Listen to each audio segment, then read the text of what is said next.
আসসালামু আলাইকুম প্রিয় ফুটবল ফ্যান্স। দর্শক, আপনারা সকলে জানেন আর অল্প কিছুদিন পরে কিন্তু ফাইনাল রয়েছে ইউএফএ চ্যাম্পিয়ন্স লিগের ফাইনাল, যেখানে অন্য সমস্ত লিগ টুর্নামেন্টগুলো সব শেষ হয়ে গিয়েছে, সিজন সবাই এখন ছুটিতে আছে। আর অপর দিয়ে কিন্তু রিয়াল মাদ্রিদ এবং রিয়াল মাদ্রিদের সমর্থকেরা তারা কিন্তু অপেক্ষায় বসে রয়েছে কখন ফাইনাল ম্যাচটা দেখবে।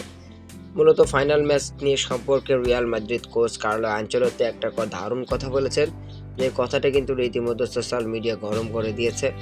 তো কার্লো আনচেলত্তি কি বলেছে, চলুন আগে সেটি আমরা দেখি। তিনি বলেছেন, পুরো দল এখন চ্যাম্পিয়ন্স লিগ খেলার মোডে আছে। আমাদের ছুটি তো এখনো শুরু হয়নি, বাকি দলগুলো অবশ্য ছুটি কাটাচ্ছে। তারা সবাই আমাদের খেলা টিভিতে উপভোগ করবে। মূলত কার্লো আনচেলত্তি একটা কথা স্পষ্ট বলে দিয়েছেন যে তার পুরো দলটা আছে কিন্তু এবারের চ্যাম্পিয়ন্স লিগ মোডে, আর তাদের ছুটি এখনো শুরু হয়নি, বাকি দলগুলো ছুটি কাটাচ্ছে। তারা সবাই আসলে রিয়াল মাদ্রিদ এবং ব্রুসিয়া ডর্টমুন্ডের যে ফাইনাল রয়েছে ইউএফএ চ্যাম্পিয়ন্স লিগের, ওই ম্যাচটা দেখবে টিভিতে। কার্লো আনচেলত্তি এরকম একটা কথা কিন্তু অন্য বড় বড় যে সমস্ত দলগুলো রয়েছে তাদেরকে এক প্রকার খোঁচায় মেরে দিয়েছেন তিনি।